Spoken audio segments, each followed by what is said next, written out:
پھیرو تم اپنے منہ اللہ کے حکم سے، فثم وجہ اللہ، وہاں اللہ کی ذات ہے۔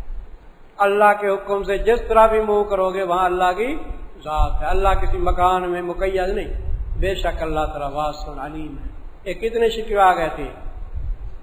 کتنے آ گئے شکوے؟ 3۔ چوتھا شکوہ لکھو، شکوہ نمبر 4۔ بھئی قرآن پاک میں جہاں بھی ہے یوں نہیں ہے کہ والد اللہ، کیا کہ اللہ نے جنا، نہ اتخذ اللہ والدہ ہے کہ اللہ تبارک و تعالی نے اولاد کو بنا لیا۔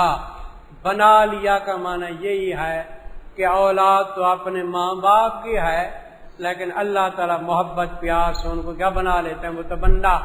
کیا؟ ایک قول۔ دوسرا قول بعض جاہلوں کا وہ بھی تھا کہ حقیقت کیا کہتے تھے؟ بیٹا کہتے تھے۔ دونوں قول غلط۔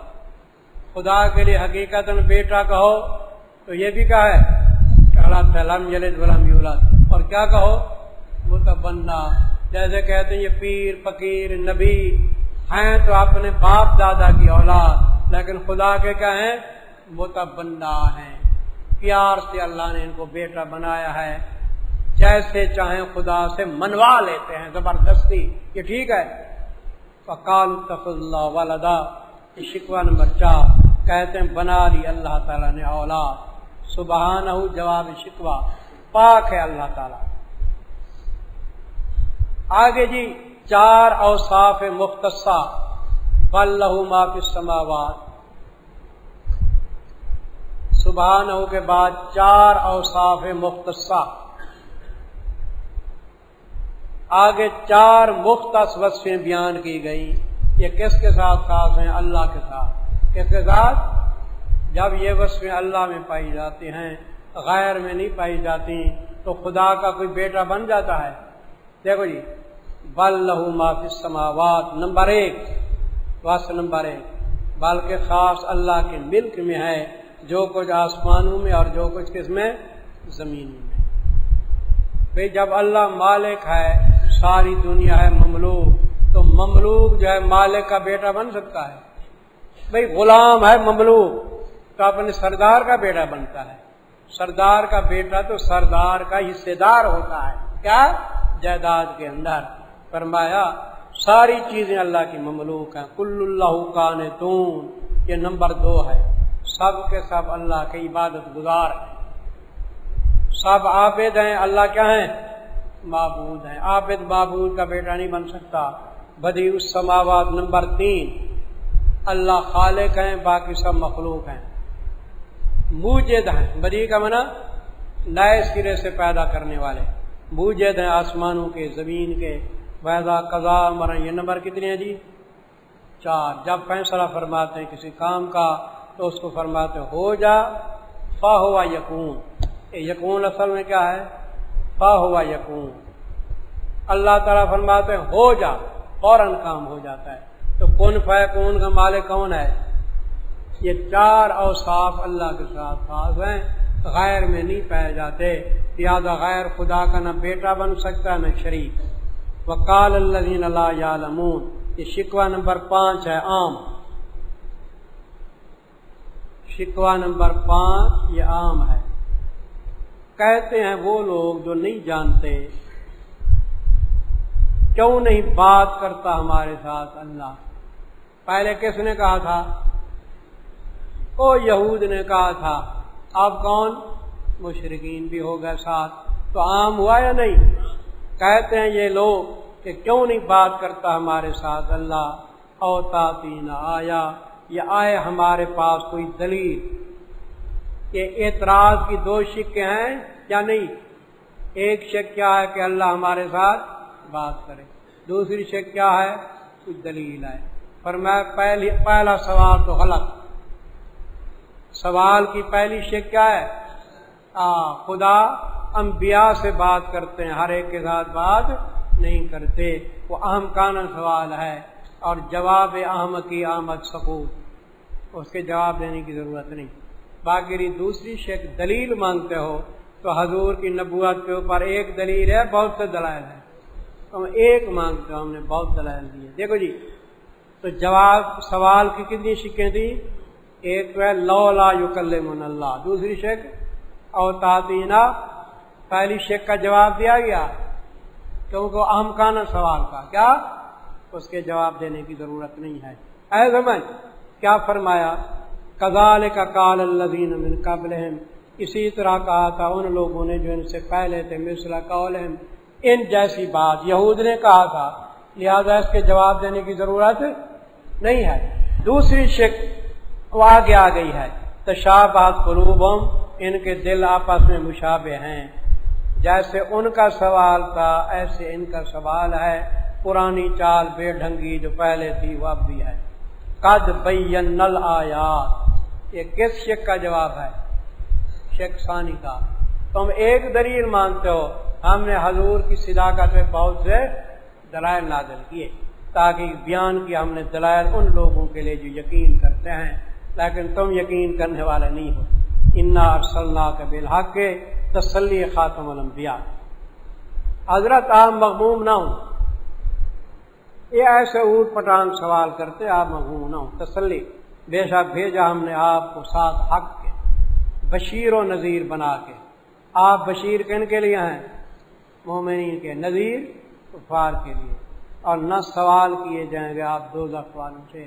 قیامت کے دن آپ سے یہ سوال نہیں ہوگا کہ یہ دوزخی کیوں بنے، یہ کافر کیوں بنے، آپ نے تو دلائل سے سمجھا دیا ہے نا، اب اپنا آپ ولن ترضی عنک الیہود، تنبیہ خاتم الانبیاء۔ اللہ تعالیٰ اپنے نبی کو فرما رہے ہیں کہ یہود و نصارہ تم سے کبھی راضی، وہ جب حضور سے راضی نہ ہوئے ہم سے راضی ہوں گے؟ 100 چاپلوسی کرو تم امریکہ و برطانیہ کی، یہ کبھی تم سے راضی نہیں ہوں گے۔ ہاں اس وقت راضی ہوں گے کہ تم یہودی بنو، کیا تم نصارہ بنو۔ دیکھو تنبیہ خاتم الانبیاء، اور ہرگز نہیں راضی ہوں گے آپ سے یہودی نہ نصارہ جہاں تک کہ تابع ہو تو ان کے مذہب۔ آپ فرما دیجئے بے شک ہدایت اللہ کی وہ ہدایت ہے، خود اللہ کے نیچے لکھو اسلام۔ اللہ نے جو ہدایت بھیجی ہے وہ کیا ہے؟ تو ہدایت اسلام میں بند ہے یا اور جگہ بھی ہے؟ آج کل ایک تحریک ہے، وہ کیا کہتے ہیں؟ دیکھو یہودیوں کو برا نہ کہو، یہودیوں کو برا نہ کرو، آخر ان کا مذہبی تو آسمانی ہے، ایسے خبیث کہتے ہیں۔ نصارہ کو برا نہ کہو، آخر ان کا مذہبی کیا ہے؟ آسمانی ہے، عیسیٰ علیہ السلام لائے تھے۔ لیکن قرآن کیا کہتا ہے؟ ان ھدی اللہ، اللہ نے جو ہدایت دی ہے هو الہدی، ضمیر فصل کا ہے، اسلام میں ہدایت بند ہے۔ دوسرے مقام میں کیا ہے؟ وَمَن يَبْتَغِ غَيْرَ الْإِسْلَامِ دِينًا فَلَن يُقْبَلَ، اسلام کے علاوہ کوئی دین قبول نہیں ہوگا۔ کبھی نہ کہنا کہ یہودیت نصرانیت حق ہیں، باطل مذہب ہے۔ کیا ہے؟ حق مذہب اسلام ہے۔ وَلَئِنِ اتَّبَعْتَ، اور البتہ اگر اتباع کی تو نے ان کے خواہشات کی۔ یہود و نصارہ کے مذہب کو مذہب کہا گیا یا خواہشات کہا گیا ہے؟ تو معلوم ہوا کہ یہود و نصارہ کا مذہب اب آسمانی مذہب نہیں رہا، وہ خواہشات کا مجموعہ ہے۔ کس کا مجموعہ ہے؟ تو ان کی اتباع کرنی کس کی اتباع ہے؟ دیکھو صاف لفظ ہیں، البتہ اگر اتباع کی تو انہوں نے خواہشات کی بات اس کے کہ آ گیا تیرے پاس یقین۔ کس کا یقین؟ حقانیت اسلام کا، علم بمانے یقین، اور یقین کس کا؟ حقانیت اسلام کا۔ نہ ہوگا واسطے تیرے اللہ کے مقابلے میں، من اللہ منا اللہ کے مقابلے میں کوئی کار ساز اور نہ مددگار۔ تو یہ کتنی تنبیہ ہے؟ تو یہود و نصارہ کے خواہشات کی کرنی ہے اتباع؟ نہیں کرنی۔ اللہ فرماتے ہیں اگر کی تو پھر میرے ساتھ مقابلہ ہوگا تمہارا۔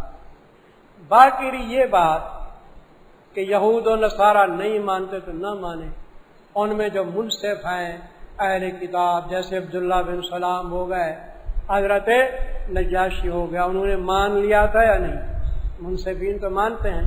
الذین آتیناہم الکتاب، دلیل نقلی از منصفین اہل کتاب، دلیل نقلی از منصفین اہل کتاب، وہ لوگ کہ دی ہے ہم نے ان کو کتاب، اہل کتاب کے علماء، اس حال میں کہ پڑھتے ہیں ان کو حق پڑھنا، پڑھتے ہیں اس کتاب کو حق پڑھنا، تورات کو صحیح طور پہ پڑھتے ہیں۔ اولئک یؤمنون بہ، یہ ایمان لاتے ہیں ساتھ اس کتاب کے بھی اور حضور کے ساتھ بھی۔ سمجھی بات یا نہیں؟ وَمَن یکفر بہ، اور جو شخص کفر کرتا ہے ساتھ اس کے قرآن کے ساتھ، اور فَأُولَٰئِکَ هُمُ الْخَاسِرُونَ، یہی لوگ ہیں تباہ ہونے والے۔